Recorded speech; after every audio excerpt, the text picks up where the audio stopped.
Deus não encobre sua verdade aos seres humanos.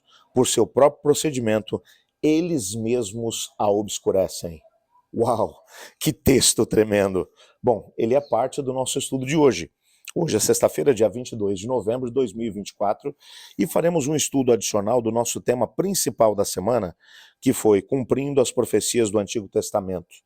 Hoje nós temos dois textos de Ellen White que nos ajudarão a entender um pouco melhor aquilo que estudamos durante a semana. Não se esqueça que o texto que nos acompanhou durante a semana toda, o verso principal foi João capítulo 5, verso 36. Mas eu tenho maior testemunho do que o de João, porque as obras que o meu Pai confiou para que eu as realize, essas eu faço e testemunham a meu respeito de que o Pai me enviou. Bom, a gente tem muita coisa para poder conversar hoje, mas aguenta firme que eu já volto.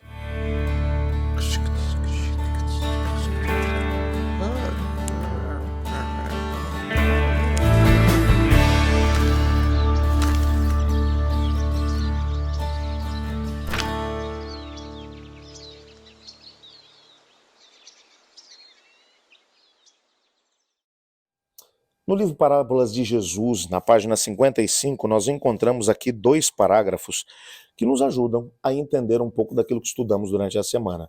Me permita, eu vou ler aqui cada um desses parágrafos e a gente vai conversar um pouquinho sobre eles. O primeiro parágrafo diz assim: como tesouro áureo, a verdade foi confiada aos hebreus. A dispensação judaica, trazendo o sinete do céu, tinha sido instituída por Cristo, pelo próprio Cristo mesmo. As grandes verdades da salvação eram ocultas por tipos e símbolos. Contudo, quando Cristo veio, os judeus não reconheceram aquele a quem apontavam todos esses símbolos. Tinham em mãos a palavra de Deus, mas a tradição transmitida de geração em geração e as interpretações humanas das Escrituras lhes ocultavam a verdade, tal como é em Jesus. Perdeu-se a significação espiritual das Sagradas Escrituras.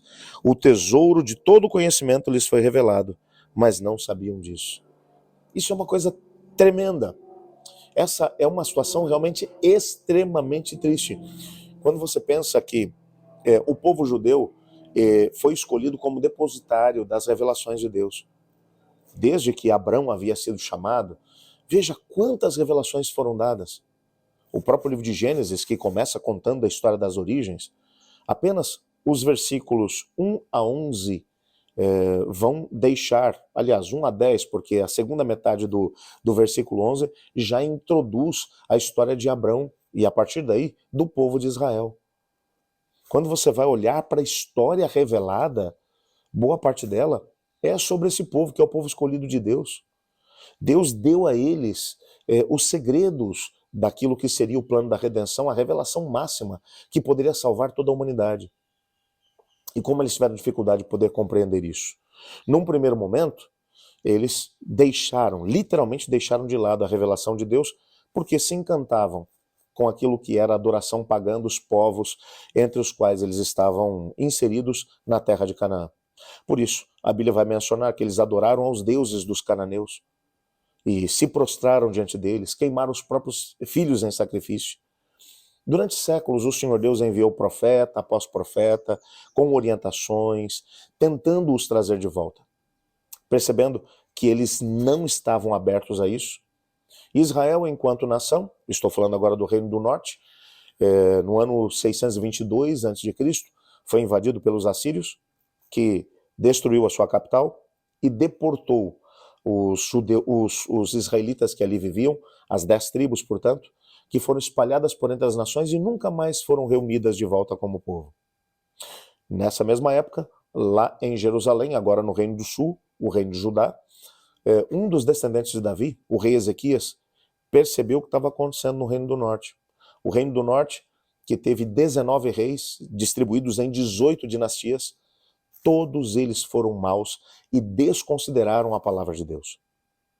Entretanto, lá embaixo, no Reino do Sul, quando eles viram o que estava acontecendo, o rei Ezequias promoveu um avivamento.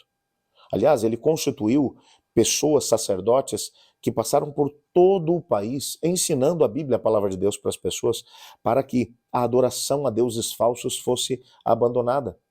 Ele conseguiu muita coisa no decorrer da sua vida, mas seu filho Manassés trouxe de volta, e ainda numa condição pior, a adoração aos ídolos. Quando parecia que nada mais conseguiria ser feito para salvar a nação, o rei Josias se levantou e conseguiu de alguma forma trazer a uma das maiores experiências de reforma em Israel, um avivamento qual nunca havia acontecido. De novo agora ele vai constituir indivíduos, líderes, sacerdotes que vão por toda a nação ensinando a lei de Deus para as pessoas. Mas as pessoas tinham ido tão longe que já não conseguiam mais voltar. Nessa perspectiva, o Senhor Deus mencionou que por causa dos pecados da nação, eles seriam invadidos pela Babilônia e seriam deportados, mas que Deus os traria de volta. Isso vai acontecer no ano 605. O povo judeu é levado para o cativeiro da Babilônia, onde eles vão passar 70 anos. Quando eles retornam 100% curados da idolatria. Nunca mais adoraram aos deuses das outras nações. Mas com medo agora de incorrerem nos mesmos erros do passado, eles se esqueceram de uma parte das Escrituras.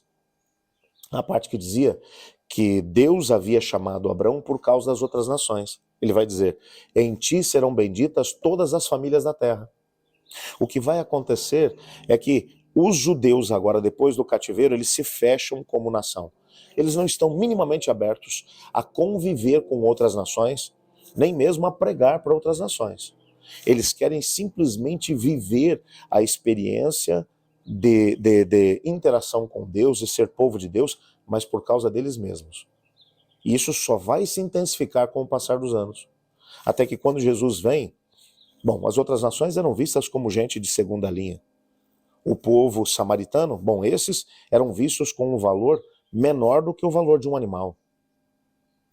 O simples fato de um judeu estar no mesmo ambiente que um indivíduo samaritano já era suficiente para fazer com que o indivíduo se tornasse imundo até o final da tarde. Nada disso era bíblico.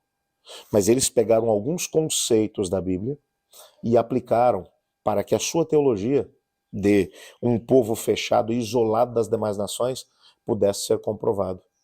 Nesse meio tempo, vem Jesus, no qual se cumpriam todas as profecias. Como durante séculos eles acabaram vivendo, tentando de alguma forma se isolar enquanto nação, quando Jesus veio, e veio para tornar a salvação acessível a todas as pessoas, como aliás ele havia mencionado que o faria já para Abraão.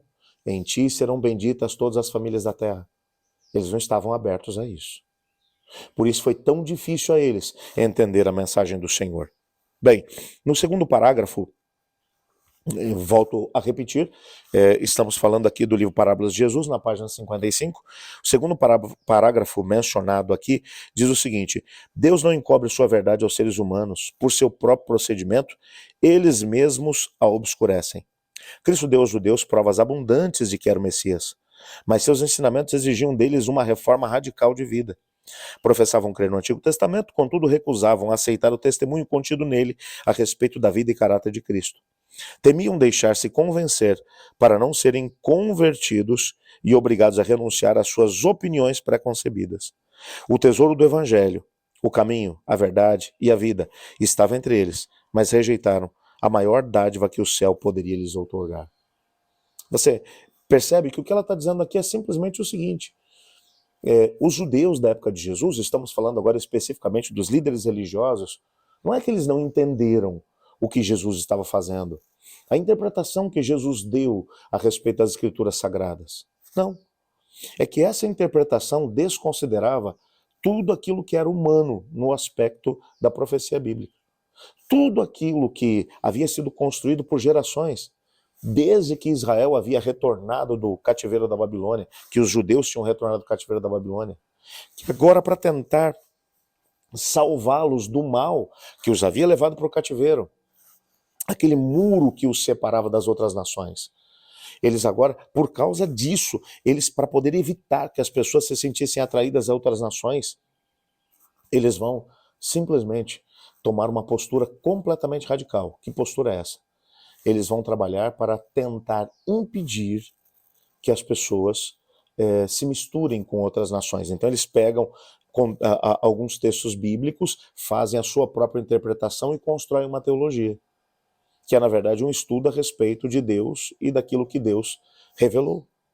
Compreende isso? E agora, os líderes religiosos na época de Jesus tiveram que lidar com um problema. Você percebe a luta que aconteceu no coração de Nicodemos, e olha que ele era um indivíduo aberto àquilo que era o trabalho que o Espírito Santo estava tentando fazer na vida dele. Mas, ao mesmo tempo, como foi uma luta para Nicodemos aceitar a Cristo Jesus como Senhor e Salvador. Aliás, ele só vai fazer isso lá no final, depois da morte de Jesus. Por quê? Porque aceitar algumas interpretações de Cristo Jesus, das Escrituras do Antigo Testamento, seria colocar de lado aquilo que eram aquilo que era a tradição oral. Ou seja, a interpretação que havia sido dada durante séculos, estamos falando de pelo menos 400 anos, desde que o último profeta do Antigo Testamento falou até o aparecimento de Jesus. E esquecer aquilo que foi construído pela nação judaica durante aqueles 400 anos, em termos de tradição oral. Nós não estamos falando daquilo que era a Bíblia, a revelação de Deus ao ser humano. Não, é a interpretação que havia sido dada pelos líderes religiosos no decorrer dos séculos, e que agora fazia com que a palavra de Deus fosse inutilizada quando o assunto era aceitar Jesus como Messias ou pregar o evangelho para as demais nações. Eu gostaria de pedir a Deus para que nos desse sabedoria e o discernimento que só o Espírito Santo pode nos dar, a fim de podermos lidar, nós agora, com a Bíblia, a palavra de Deus, deixando de lado as ideias pré-concebidas e vivendo apenas o assim diz o Senhor. Ore comigo. Obrigado, Pai, por tua palavra, por sabermos que ela é o conhecimento de Deus dado aos seres humanos. Nos dê do teu Espírito para termos o discernimento para aplicar os seus conceitos à nossa vida. Pois é em nome de Jesus que oramos. Amém. Eu estudo a lição. E você?